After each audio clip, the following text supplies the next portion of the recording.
Nah, Nabi dulu begitu. Kita pengen nggak Yathrib ini tentram? Pengen. Pengen nggak maju? Pengen. Pengen nggak damai?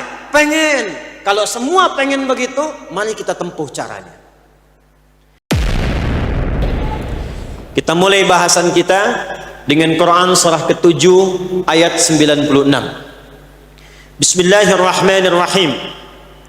Walau anna ahlal qura amanu wattaqu lafatahna 'alaihim barakatin minas samai wal ardh.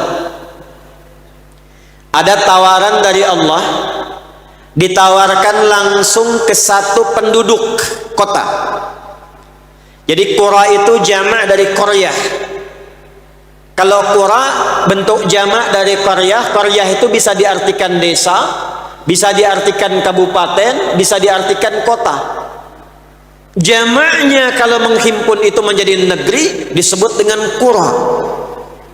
Makkah disebut Ummul Qura, ibunya semua negeri, karena semua dari sedunia datang ke situ. Jadi kalau kita bawa ayat ini namanya Qura ke kota Sukabumi, seakan-akan Allah menawarkan pada penduduk kota ini, jika ada penduduk Sukabumi ingin dibuka oleh Allah keberkahan, berkah di langit dan di bumi, semua berkah dibuka, pintu langit dibuka, berkah di bumi dibuka. Kalau di bumi sudah dibuka, semua jenis-jenis kebaikan yang ada di bumi mudah untuk diraih.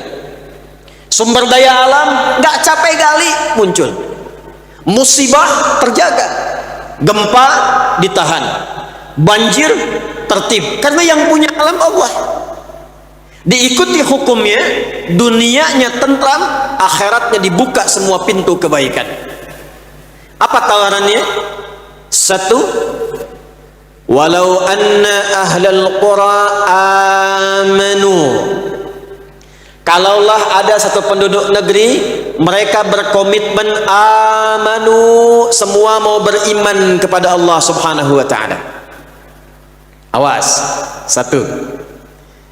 Jadi komitmen pertama, komitmen apa? Iman. Kalau kita tarik tentang surga, perhatikan baik-baik, sekarang kita kerjasama meraih surga. Kalimat surga di Quran itu pertama kali dibukanya pakai iman. Buka surah Al-Baqarah ayat ke-25, paling kanan sebelah atas di mushaf.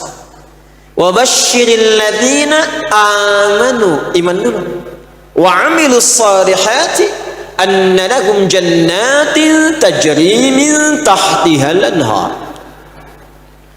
Kata Nabi, perhatikan baik-baik, menyampaikan firman dari Allah Subhanahu wa ta'ala, wa basyiril ladzina amanu. Allah perintahkan, ya Muhammad sallallahu alaihi wasallam, berikan kabar gembira. Ini ayat diturunkan untuk memberitahu orang yang masih hidup, bukan yang telah wafat. Jadi Allah perintahkan pada yang masih hidup, yang pengen ke surga.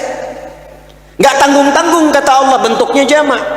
Ya Muhammad sallallahu alaihi wasallam, berikan informasi, sampaikan kabar gembira pada umatmu yang menginginkan surga. Syarat pertamanya, amanu, mereka mesti yakin dulu. Jadi ke surga itu modalnya bukan keinginan. Kalau ingin semua pengen, modalnya keyakinan. Karena yakin dengan ingin itu beda. Maaf saya tanya, siapa yang ingin berangkat haji? Angkat tangan. Nah, apakah semua yang ingin itu punya keyakinan untuk berangkat? Yakin itu babnya niat. Kalau ingin itu babnya iradah. Tidak semua yang ingin itu, iradah itu punya niat. Jadi ada iradah, ada azam tekad, ada niat tingkat tertinggi. Ingin semua.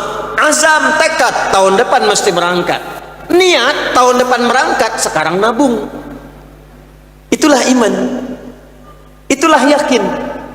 Karena itu kita akan terjemahkan kata iman ini, kita tarik ke satu kota di masa Nabi, bagaimana Nabi mendidik satu kota menjadi penghuni surga, yang bahkan turun ayat menjamin mereka dengan semua kemuliaannya.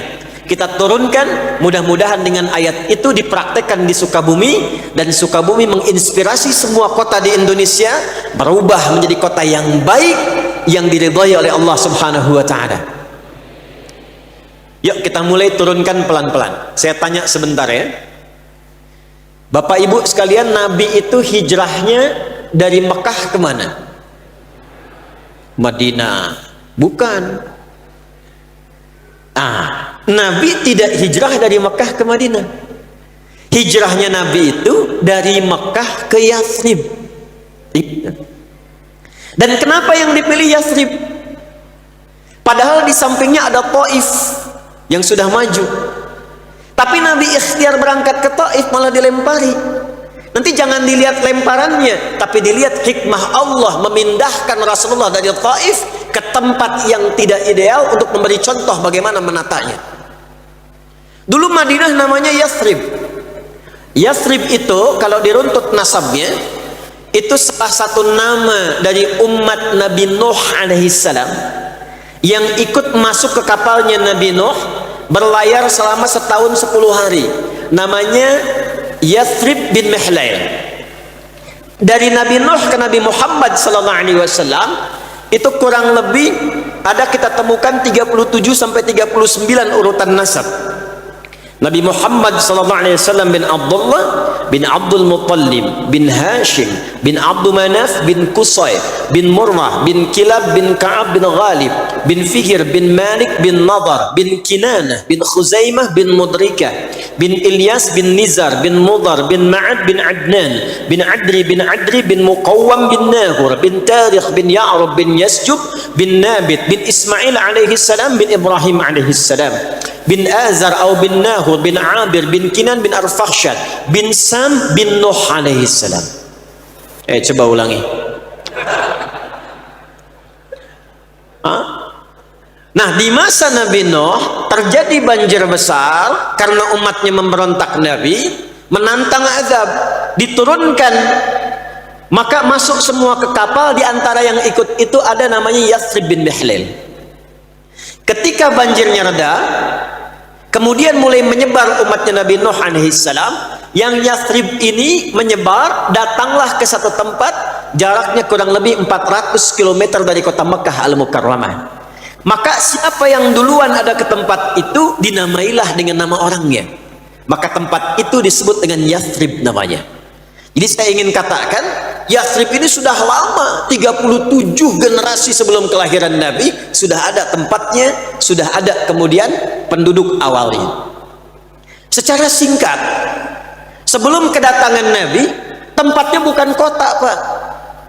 Tidak ideal, Bu. Maaf, pasarnya rusak. Yang menguasai Yahudi, harga suka-suka, kecurangan paling banyak, sampai viral. Dulu sudah ada viral, cuman belum ada like, share, and comment. Komen sudah ada, subscribe yang tidak ada.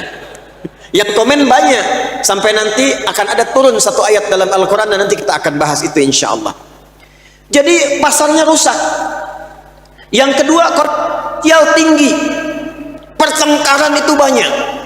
Ada dua suku besar, namanya Aus dengan Khazraj. Itu kalau ada di Aus yang luka, di Khazraj mesti luka. Kalau ada yang meninggal, satu suku lain mesti ada yang tewas. Jalanan tak tertata, sosial konflik tinggi. Anda bayangkan, Nabi Muhammad SAW diperintahkan oleh Allah hijrahnya ke tempat yang belum ideal, untuk memberi contoh nanti di masa datang. Dan nanti kurikulumnya oleh Imam Muslim ditempatkan dalam kitab sahih beliau dengan nama Kitabul Imarah, bab tentang tata kota. Itu sebabnya kenapa dipilih Yathrib, supaya nanti punya kurikulum kalau ingin menata kota yang tidak ideal, ekonominya belum tumbuh, konflik sosialnya tinggi, politiknya tidak dinamis, maka bagaimana menyusun ini supaya tenang, bagus dan makmur? Lihat apa yang dicontohkan Nabi dalam kurikulum ini. Itu yang kita akan turunkan di pertemuan malam hari ini. Bapak dan Ibu sekalian, apa yang pertama Nabi lakukan saat diperintahkan oleh Allah berangkat ke Yathrib itu? Maka beliau mengumpulkan teman-teman terbaiknya. Dan itu menariknya, itu di semua bidang profesional semua. Dan semua lengkap. Orang-orangnya adalah orang terbaik untuk menata satu tempat menjadi suasana yang berkah dan makmur. Contoh, di bidang ekonomi ada Abu Bakar As-Siddiq, ada Utsman bin Affan, ada Abdurrahman bin Auf. Kenal Abu Bakar As-Siddiq? Ayo bilang kenal, saya pulang. Kenal di mana? Orang Sukabumi, warganya Pak Wali, kenal Abu Bakar tuh. Bidang ekonomi. Makanya nanti ketika berangkat, itu satu di antara mereka seperti Abdurrahman bin Auf, nanti kita akan belajar. Dari mulai modal pakaian saja, cuman dalam waktu yang singkat jadi orang paling kaya yang berada di kota Madinah kelak. Kita nanti akan belajar hukumnya. Umar bin Khattab, Khalid bin Walid yang kelak kemudian, Abu Ubaidah bin Al-Jarrah di bidang militer. Ada yang pakar di bidang Kamtibmas, memahami mitigasi struktur sosial masyarakatnya. Ada yang pakar di bidang militer tentang pertahanan dan ketahanan. Diplomat, ada Amr bin As radhiyallahu ta'ala anhu. Nanti Amr ini yang kelak sepeninggal Nabi akan melakukan ekspedisi ke Afrika Utara. Beliau cuma jalan dengan satu rombongan plus tukang cukurnya Nabi sallallahu alaihi wasallam.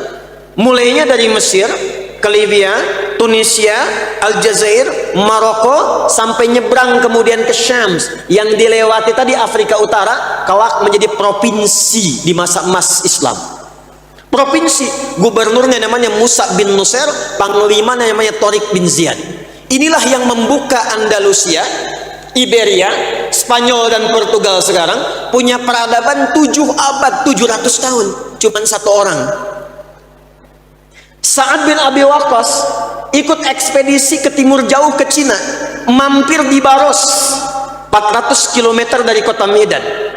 Cuman mampir, Nusantara jadi maju dan muslim. Semua tempat yang dilalui hebat semua. Maka yang pertama yang mesti dilakukan apa? Seorang figur yang ingin menata kotanya, dia mesti memilih tim terbaik yang pakar dan profesional di bidangnya. Dan kemudian bersinergi. Perhatikan nanti, kan ilmu belusukan itu yang viral dari Umar kan? Tapi Umar diajarin oleh Nabi. Nanti setelah jadi pemimpin yang banyak belusukan tuh Umar terkenal. Tapi belusukannya Umar itu ilmunya dari Nabi. Dan Nabi sebelum belusukan diajarin oleh Allah tentang cara memelihara kambing. Semua Nabi, kata Nabi, menggembala kambing. Itu ada rumusnya. Ya, bahkan nanti dalam fikih itu nanti ada bab memahami tentang kambing. Ada. Kata Nabi, "Ma ba'atsallahu nabiyyan illa ra'al ghanam." Enggak pernah Allah mengutus seorang nabi kecuali dilatih dulu memelihara kambing. Saya penasaran, saya datang ke Pacet, ke puncak bukitnya. Ada kawan pelihara kambing. Saya masuk ke situ pengen tahu kambing. Allahu Akbar, baru saya paham itu. Ternyata kambing itu mengembiknya saja sudah variasi. Cara mengembiknya nggak sama. Mbak, minta makan. Mbak, terancam dia. Mbak, sakit. Jadi ada embikan yang memberikan isyarat lapar. Ada embikan yang memberikan isyarat sakit. Ada embikan yang memberikan isyarat takut, butuh perlindungan. Pemimpin kalau sudah tahu filosofi kambing, dia dengar suara rakyatnya. Mbak, lapar Pak Wali. Gitu. Jadi ngelihat wajah orangnya dia tahu, nih warga saya sakit nih. Umar begitu. Malam-malam keluar lihat. Begitu melihat ada ibu dengan anak-anaknya sedang kelaparan. Tapi luar biasanya, beliau tidurkan anaknya dan memberikan gambaran sedang masak. Yang dimasak itu batu dengan pasir. Sempat-sempatnya bikin syair. Dasar khalifah Amirul Mukminin, kerjaannya santai-santai di istana. Kami kelaparan, hanya masak-masak batu dan pasir. Umar lewat melihat. Allahu Akbar, dihisab saya. Iman tuh. iman. Dihisab saya, lari ke Baitul Mal, mengambil sekantung gandum, ajudan mau ngambil, kata Umar, tidak, saya yang dihisab, biarkan saya yang membawa ini di pangkuan bahu saya. Datang ke tempatnya, dimasakin, nggak pernah memperkenalkan diri, nggak bawa kamera, karena memang nggak ada. Langsung tuh dimasakin sama Umar, dan saat dimasak karena nggak memperkenalkan diri, si ibunya nggak kenal, masih dicela di hadapannya. Dasar Umar, dasar Amirul Mukminin, orang lapar yang masakin orang lain katanya. Padahal Umar pendidikan Nabi top, semuanya disatukan oleh Nabi. Nah, secara singkat karena waktu kita terbatas, maaf, kita sampai jam berapa ini? Ya, insya Allah itikaf ya sampai subuh ya. Alhamdulillah, antum itikaf sampai subuh, saya jam 10 pulang. Ya, nyambung lagi.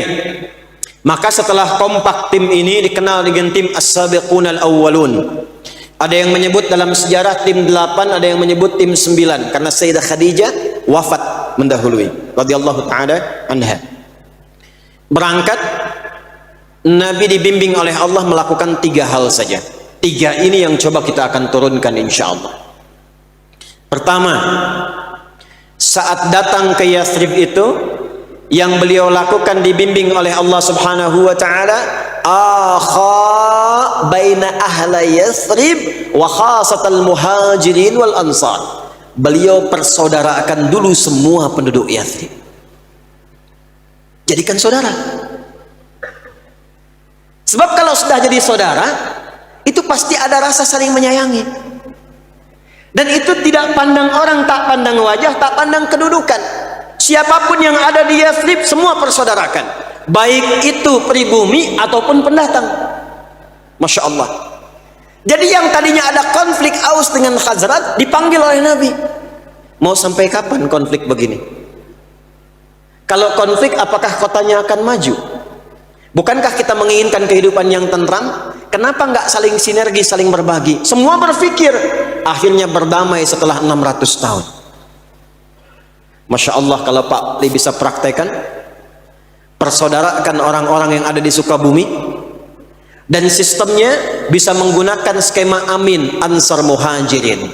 Untuk internalnya, karena kata Nabi menyampaikan, la taqumus sa'atu, nanti dekat-dekat masa menjelang wallahu a'lam dekat ke kiamat, akan ada kondisi-kondisi yang berbeda. Pertama, taqarrubul aswaq, pasarnya mudah diakses. Dulu Anda berangkat ke pasar pakai angkot, berangkat pakai motor, belanja, pulang. Sekarang buka handphone, klik, datang sendiri. Artinya apa? Nabi mengisyaratkan dunianya akan bergerak kepada nuansa digitalisasi.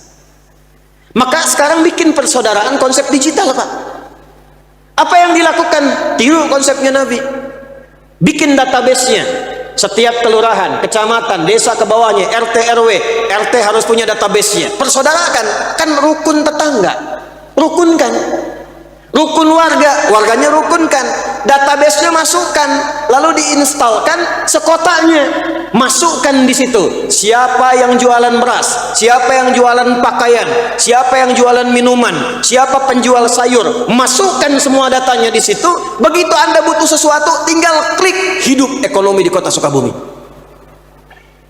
Nanti persaudarakan. Gimana konsepnya? Misal, perhatikan indahnya Nabi ketika mempersaudarakan. Tidak pernah Nabi mempersaudarakan kecuali kedua yang dipasangkan itu saling melengkapi. Contoh, yang kekurangan dipasangkan dengan yang berlebih. Yang butuh minuman disampaikan dengan yang punya kelebihan. Yang butuh pakaian ditemankan dengan orang pakaian. Sekarang bikin aplikasi, jangan bentuk donasi. Masukkan ke situ, basnasnya klik ke situ, begitu zakat infaknya masuk, tebarkan keadaannya, lalu munculkan. Siapa si fulan, warga di Sukaraja butuh rice cooker, datang. Karena pakai aplikasi, klik kirimkan, nyampe. Jadi kita nggak pusing dengan data kemiskinan. Si fulan rumahnya hancur kena gempa, munculkan di aplikasi, saudara-saudariku, mari kita bangun rumah si fulan, Jumat kita ketemu, semangat, semangat, datang 24 jam selesai rumahnya. Ini karena nggak saling kenal, nggak saling mengetahui. Bahkan yang paling menarik, jamaah ke masjid pun nggak tahu siapa yang datang di sampingnya. Nah sekarang kalau kita ingin maju, kotanya ingin berkembang, dan nuansanya nuansa surgawi, yang pertama dilakukan persaudarakan keseluruhannya. Yang bertikai-bertikai mitigasi, undang. Mau sampai kapan seperti itu? Gimana kalau dipersaudarakan, bersatu, bikin program sama-sama, kompak, bagiannya dibagi-bagi. Demi Allah saya katakan, ketika semuanya merasakan bahwa temannya, tetangganya, kerabatnya sama-sama saudara, maka semua tertata dengan sangat indah. Siap? Sepakat? Jadi kalau anda lihat di samping kanan anda, saudara anda tuh. Sekarang duduk di samping kiri anda, saudara anda. Maka berlakulah hadis kata Nabi, perhatikan baik-baik kalimatnya, al-muslimu atau al-mu'minu lil mu'mini kal bunyani yashuddu ba'dahu ba'dha. Sekarang mana hadis itu di tengah-tengah kita? Mukmin satu dengan yang lainnya saling menguatkan. Alih-alih menguatkan, sekarang saling memisahkan. Kok bisa saling mencela? Kok bisa saling menyakiti? Bahkan satu pulang ngaji mencela pengajian yang lainnya. Satu jamaah mencela jamaah yang lainnya. Mana hadisnya? Katanya ngaji Quran dan sunnah. Quran mana yang dibaca? Sunnah mana yang dipraktekkan? Kita turunkan kembali, kita praktekkan lagi. Ngajinya kita sempurnakan, maka kita dapatkan keindahannya. Contoh, pernah dengar hadis ini? Siapa yang masak makanan baunya sampai ke tetangga, maka bagilah tetangga itu walaupun hanya hafal kuahnya tuh. Jadi beliau masak opor ayam, ayamnya makan sendiri, kuahnya bagi tetangga. Tetangganya protes, kok cuman kuahnya Pak Haji? Hadis Nabi Bu. Cara memahaminya tidak begitu. Itu Nabi itu sudah visioner. Jangan-jangan kuah itu tercium bumbunya, dia nggak tahu yang dimasak apa. Makanya sekarang kan sudah ada ya bumbu opor tapi bisa dimasak pakai tempe. Bumbu rendang belum tentu rendang yang dimasak, bisa jadi singkong. Supaya nggak salah tangkap, bagi. Tapi pertanyaan saya, maaf ya, apakah Nabi pernah mengatakan kalau tetangga anda muslim saja? Tidak. Ini artinya Nabi mengisyaratkan di tempat anda tinggal belum tentu semua muslim, tapi Nabi persaudarakan. Jangan dikira yang bersaudara di Yathrib jadi Madinah muslim semua, tidak. Ada yang belum masuk Islam, ada yang belum bersyahadat. Kalau kita praktekkan hadis itu indah sekali. Anda masak makanan, tetangganya mungkin ada yang Kristen, ada yang Hindu, ada yang Buddha, ada yang Konghucu. Masak makanan bagi, ketuk pagi-pagi. Pagi Pak, iya ada apa Pak Haji? Ini ada rezeki opor ayam. Wah baik sekali Pak Haji. Bukan baik, Islamnya mengajarkan untuk berbagi. Masya Allah. Kita kenalkan keindahan Islam. Besok kan dia datang kan, mengembalikan panci. Assalamualaikum. Tidak bisa assalamualaikum tuh. Dari opor ayam bisa salam. Ibu, iya Pak Haji mau ngembaliin panci. Makasih, enak banget. Tapi pengen nanya, kira-kira hari ini Islam mengajarkan berbagi lagi enggak? Itu yang kita butuhkan. Jadi persoalannya sudah enggak zaman muslim kafir, muslim kafir, muslim kafir. Bukan mempraktekkan keislaman supaya orang mendapatkan cercah hidayah, itu yang diajarkan. Jadi jangan sampai yang muslim dibagi, yang non muslim tidak diberi. Kalau dia tanya, Pak kayaknya opornya enak ya. Emang enak sih Bu, cuman sayang ibu kafir. Itu bersaudara. Itu satu tuh ya. Maka pulang dari sini, yang RT sama, RW sama, ada yang sakit, tengok.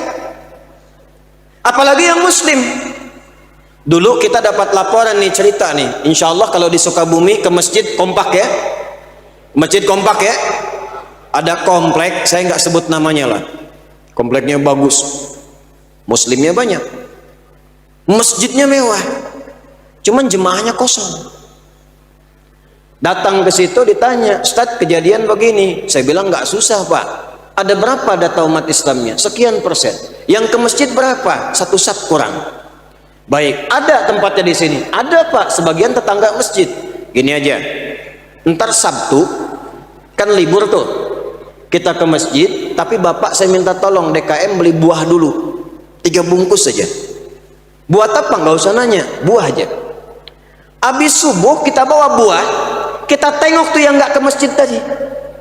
Sampai ke rumahnya, Assalamualaikum Pak. Waalaikumsalam Bapak.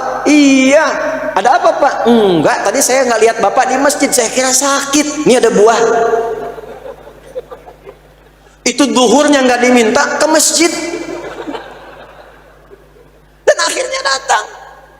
Jadi kadang-kadang fikih dakwah itu bisa lebih diutamakan dibandingkan dengan fikih-fikih terapan. Sakit, tengok. Kenal Imam Ahmad bin Hanbal? Oh bagus, enggak. Imam Ahmad tuh punya sahabat, dan sahabatnya menarik. Beliau tuh kan imam besar, tapi sahabatnya pastor Kristen, tinggal di flat yang sama, flat apartemen. Yang pastor di atas, Imam Ahmad di bawah.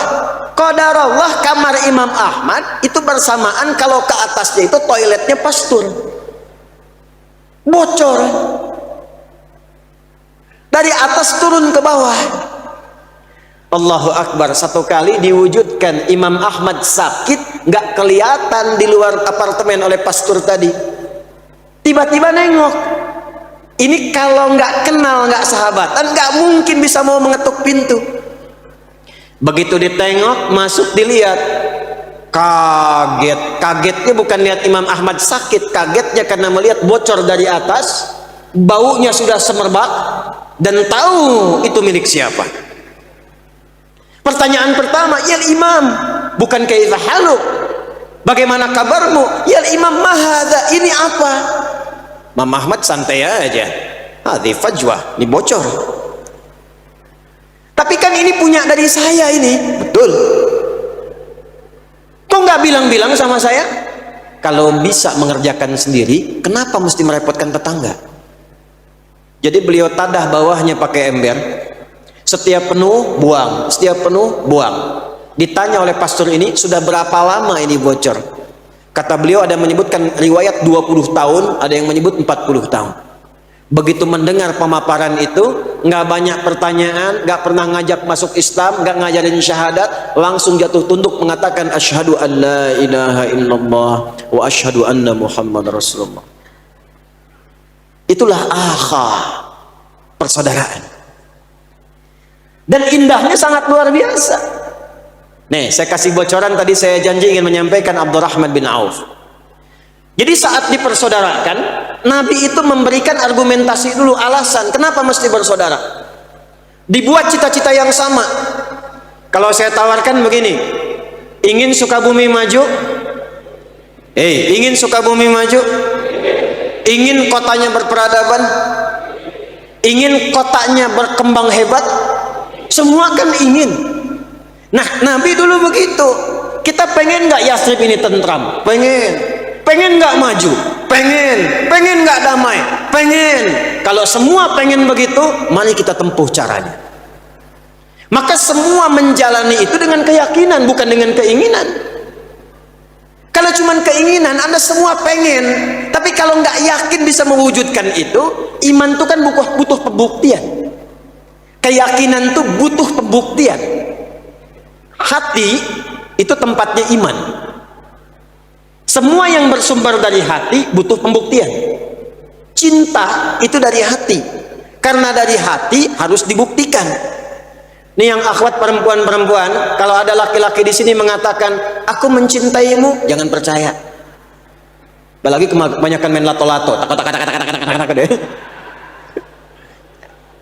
Kalau ada yang bilang aku mencintaimu, katakan padanya, buktikan cintamu dengan menuliskan namaku di buku pernikahan kita.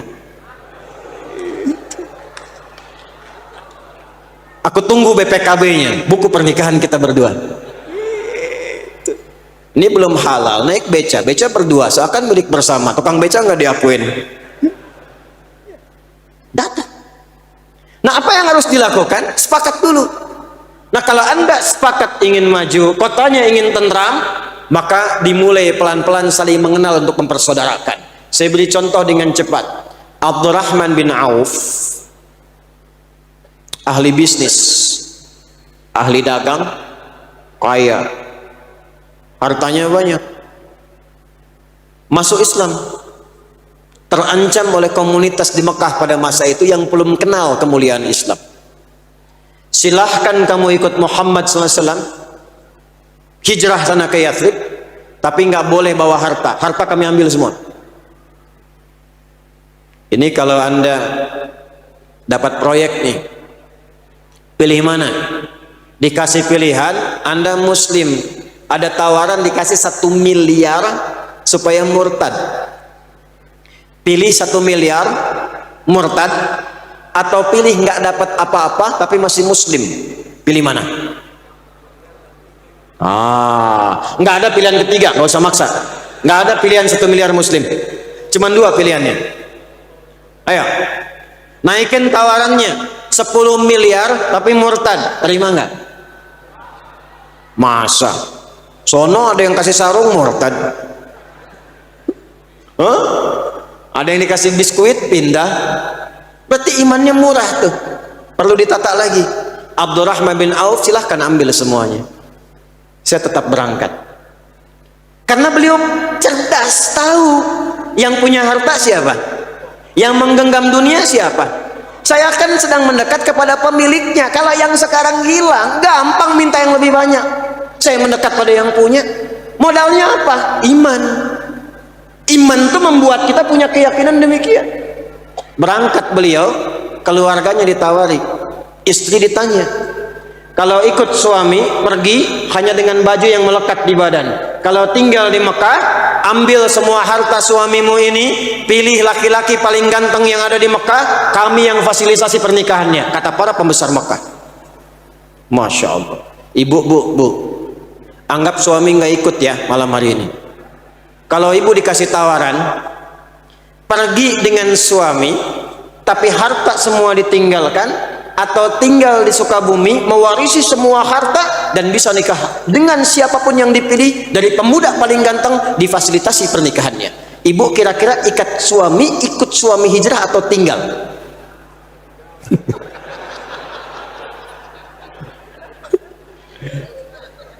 Dia mau jawab, lihat ke bawah, bilang pergi suami ngelihat, dibilang tinggal juga nggak enak. Tapi dulu tinggal, nggak ikut suami. Yang mau saya contohkan bukan ini. Abdurrahman datang ke Yathrib, perhatikan cara Nabi mempersaudarakannya. Dipersaudarakanlah dengan orang paling kaya yang ada di Yathrib saat itu, namanya Sa'ad.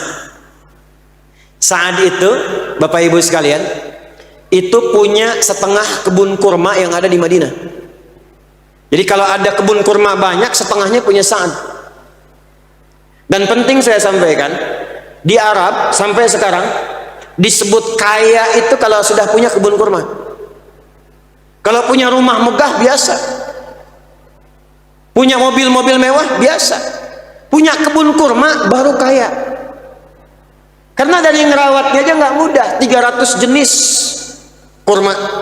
Merawatnya nggak mudah, butuh biaya, lahan banyak. Ini setengah kebun kurma di Madinah punya Sa'ad. Jangan ditanya, keluarganya luar biasa. Maaf, istrinya 2, cantik semua, elok, kepala suku. Dipersaudarakan oleh Nabi dengan seorang sosok yang datang kehilangan semua harta, fakir, miskin, yang ada cuma baju melekat di badan. Dipersaudarakan dengan yang demikian. Tapi yang dahsyat, apa yang terjadi pada Sa'ad.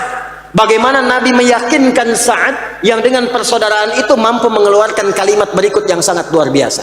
Perhatikan baik-baik. Kata Sa'ad, akhil karim, saudaraku yang mulia, oh kama qala, sami'tu annaka kunta ghaniyan. Saya dengar kamu pernah kaya dulu. Kalau ingin kaya lagi, ambil setengah hartaku. Ini saya punya kebun kurma nih sekian, setengahnya buat kamu ya. Saya dengar kamu ditinggalkan keluarga. Kalau kamu ingin pilih perempuan paling cantik di Madinah, walaupun itu bagian dari keluarga aku fasilitasi pernikahannya. Gantian ya Bu.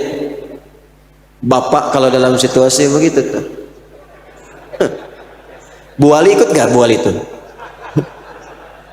Pak Wali tuh datang ke Bekasi, ketemu sama orang Bekasi dermawan. Pak, kalau mau kaya ambil setengah harta saya, kalau mau nikah pilih perempuan paling cantik di Bekasi, saya fasilitasi. Kira-kira Bapak terima atau tidak ditolak sama sekali?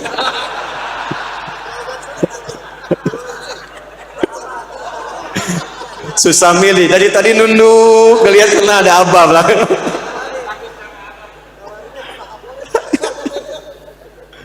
Apa jawabannya kata Abdurrahman bin Auf? Ini juga mengejutkan. Kalau Pak Wali agak mikir-mikir, Abdurrahman bin Auf langsung keluar seketika. Bima ma'na kama qala jazakallahu khair. Semoga Allah muliakan engkau. Arini ainal aswaq. Cukup tunjukkan kepadaku di mana pusat bisnisnya. Tunjukkan kepadaku di mana pusat bisnisnya. Jadi Nabi itu mengajarkan mentalitas yang kuat pada setiap penduduk Yathrib, termasuk kepada orang yang datang dari luar ke situ. Jangan jadi mental peminta, jadikan mental petarung, jadikan mental yang kuat untuk berusaha. Karena itu kenapa di bulan Rajab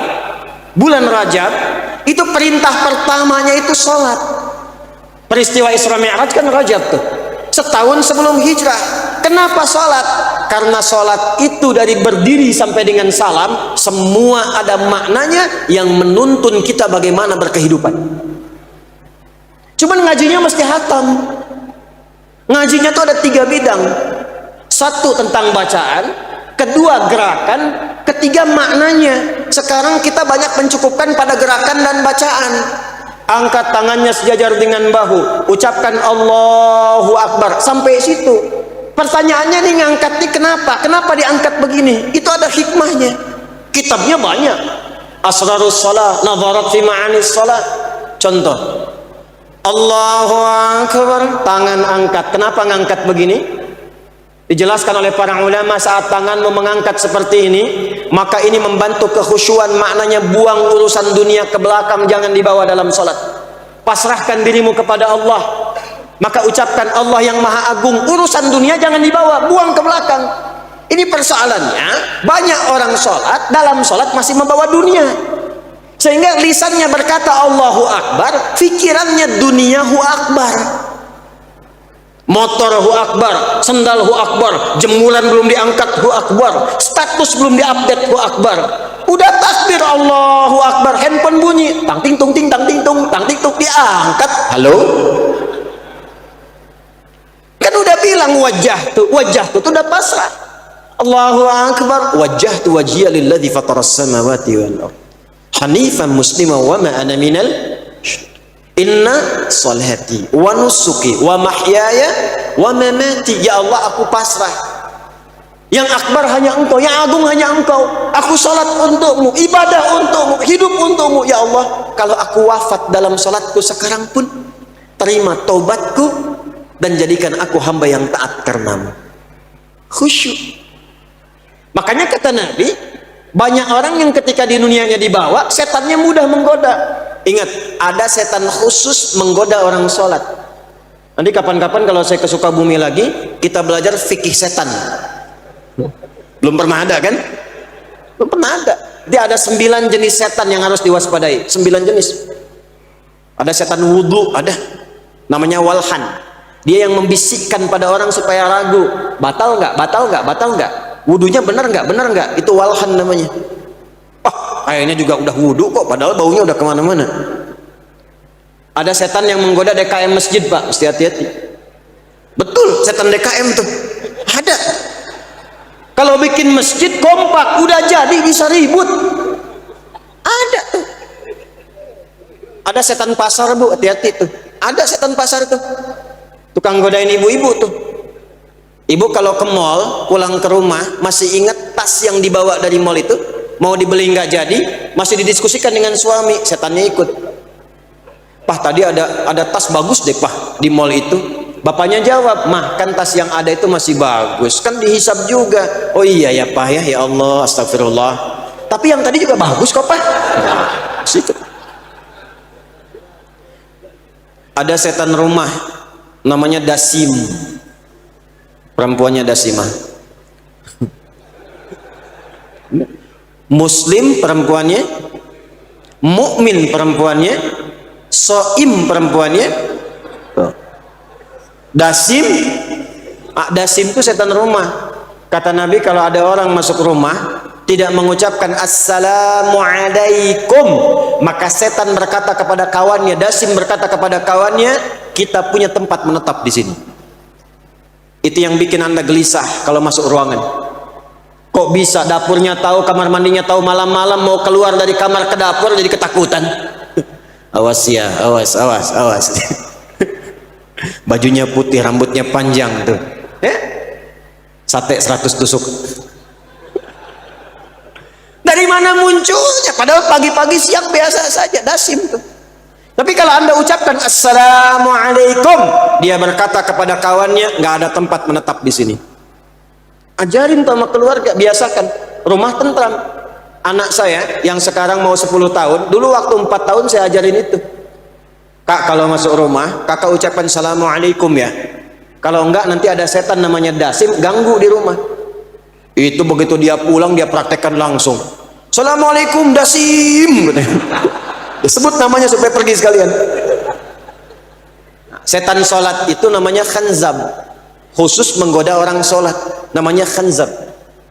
Kata Nabi, atau kama qala Rasulullah SAW di Abu Daud hadisnya, fa idza kabbara, kalau sudah seseorang bertakbir, khanzab mulai beraksi. Sebelum sholat dia diam aja. Makanya Anda sebelum sholat fokus. Nggak percaya nanti subuh tuh. Ya, subuh sebelum takbir tuh bisa fokus pada kiblat, khusyuk.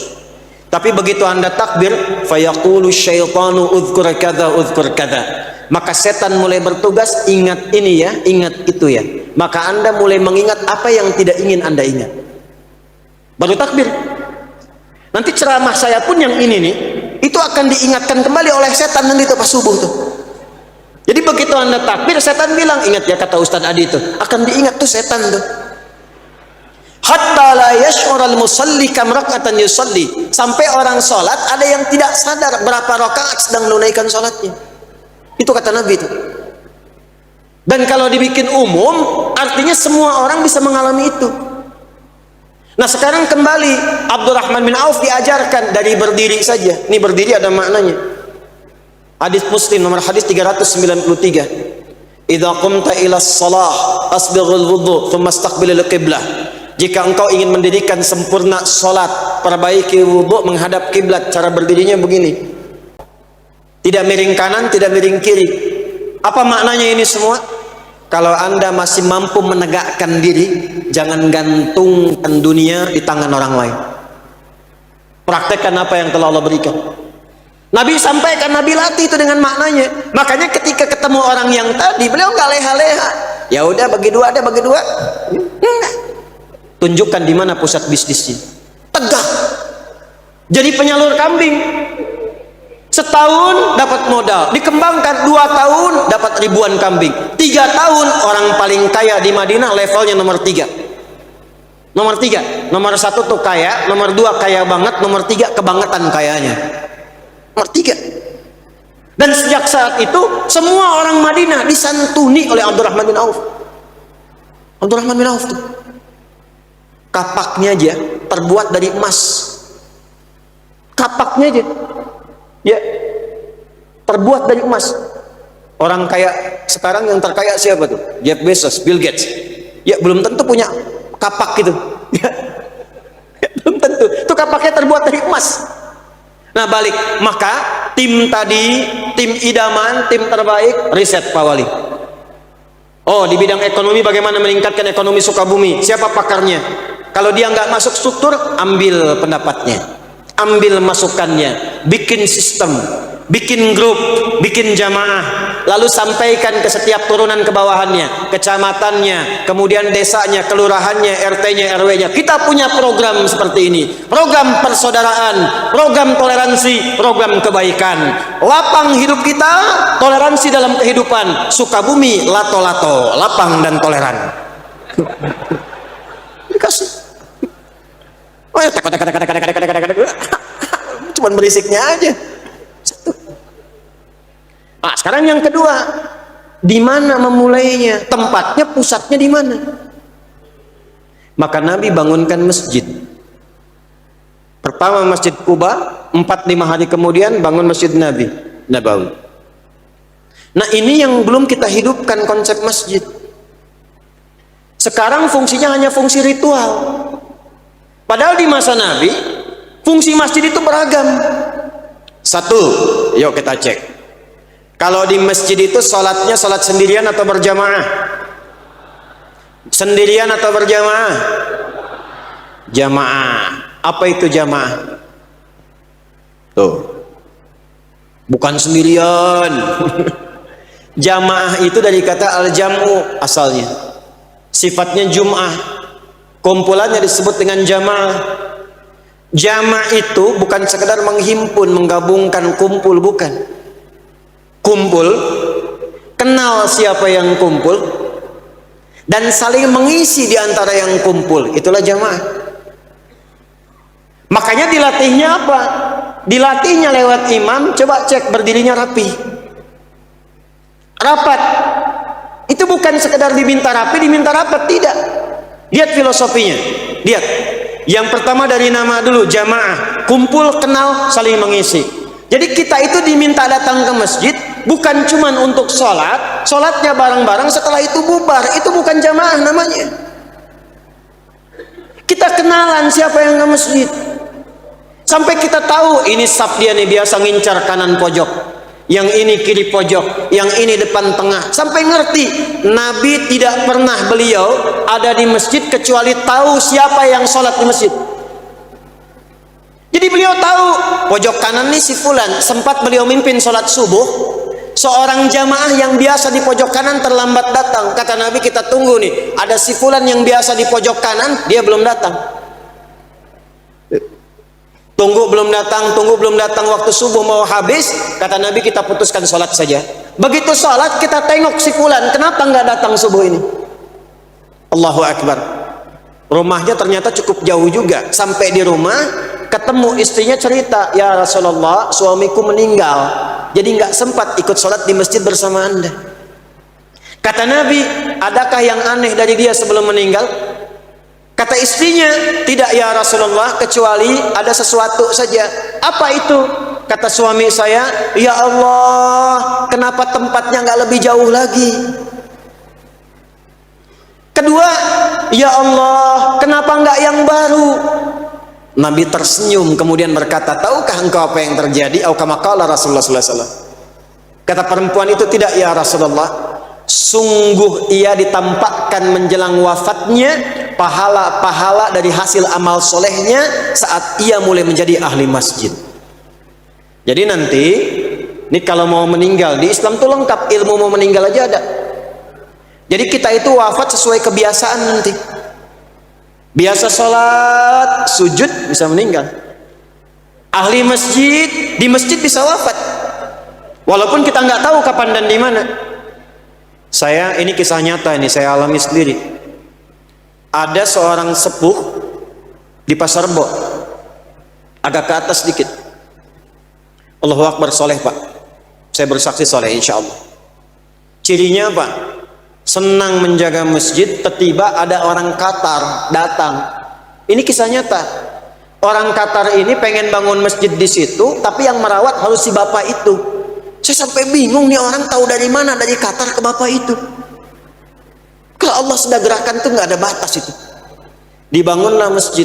Jadi secara singkat yang jaga beliau, yang bukain, yang adzan, yang merawat. Saking cintanya dengan masjid, itikafnya sering di masjid. Lagi puasa hari Kamis sore ba'da asar, nyata ini. Sambil nunggu zikir tiduran. Merem melek. Ya ayyatuhan nafsul mutmainnah. irji'i ila rabbika radiyatan mardiyah. Merem-melek meninggal.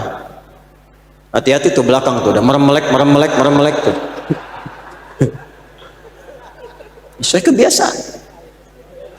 Maka ditampakkan di ujung sebelum wafat, ya Allah, kenapa nggak lebih jauh lagi? Rupanya setiap jalan ke masjid itu dihitung pahalanya, ditampakkan di akhir. Dia pengen lebih jauh lagi supaya pahala makin banyak. Tiba di jalan, di musim dingin dia lihat seseorang kedinginan, dilepaskanlah jubah bagian luarnya yang lama, dalamnya yang baru. Ditampakkan hasil pahalanya, dia berkata, ya Allah, kenapa bukan yang baru saja? Lebih banyak lagi pahalanya ya Allah. Intinya Nabi sampai kenal siapa yang di pojok kanan. Makanya filosofi imam, kenapa imam sebelum memimpin nengok dulu ke belakang tuh? Itu bukan formalitas. Nengok, istau, sudah tahu kata Yaman. Nggak harus pakai bahasa Arab. Pakai bahasa Arab itu yang sudah pakemnya Arab. Baca Quran, bahasanya bahasa Quran. Adzan, bahasa Arab, karena mutlak bahasanya, nggak usah terjemahin. Terjemahin tuh nggak enak, nggak enak. Allahu Akbar, Allahu Akbar, enak. Allah nu agung, Allah nu agung. Ya. Di Betawi Tuhan dua gede, Tuhan dua gede, nggak enak. Quran juga begitu. Surat Quran itu bahkan menjadi indah kalau tidak diterjemahkan. Kalau diterjemahkan jadi nggak indah kedengarannya. Al-Baqarah, sapi betina. An-Namal, semut. An-Nahl, lebah. Jang nuju naon, meroja apa ji? Surat naon, sapi. Nggak enak. Ay bapak nuju maos naon, sirum.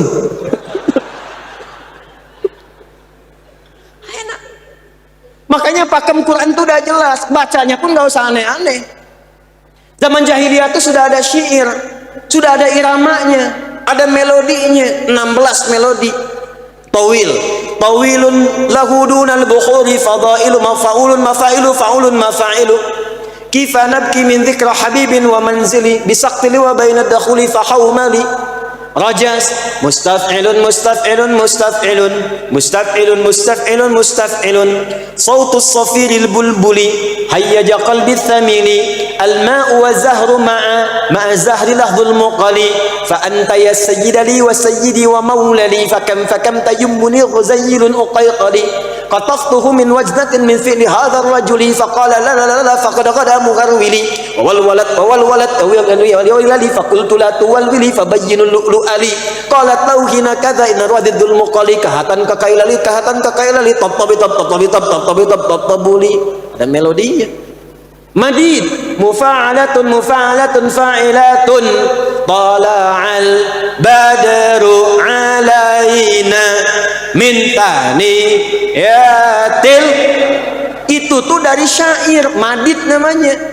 Tapi rumus itu nggak pernah dipakai untuk baca Quran. Tala'al badru alaina, nggak ada yang baca Quran dengan melodi itu. Wadduha wal laili idza saja, bubar. Makanya di Sukabumi baca Quran nggak usah aneh-aneh, langgam tajwid aja, nggak usah pakai langgam Sunda. Imam ngimamin di Masjid Agung pakai melodi, maaf melodinya nggak tepat.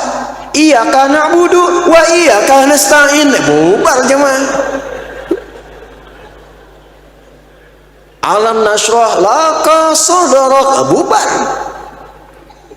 Nggak usah aneh-aneh. Imam nengok, katakan dengan bahasanya.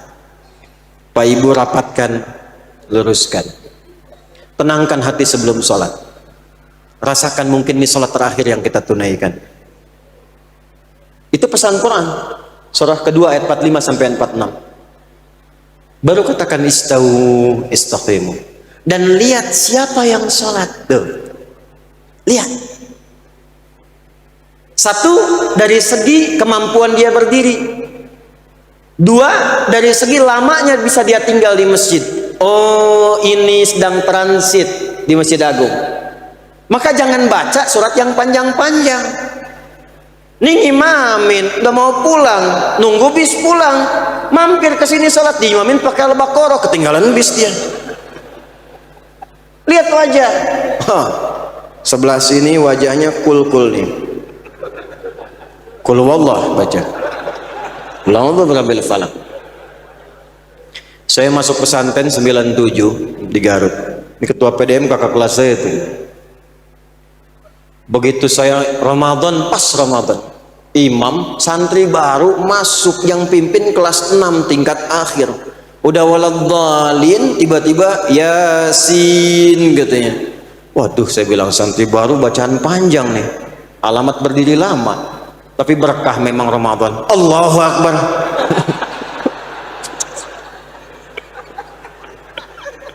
Saya pikir saat itu kira saya mau disempurnakan.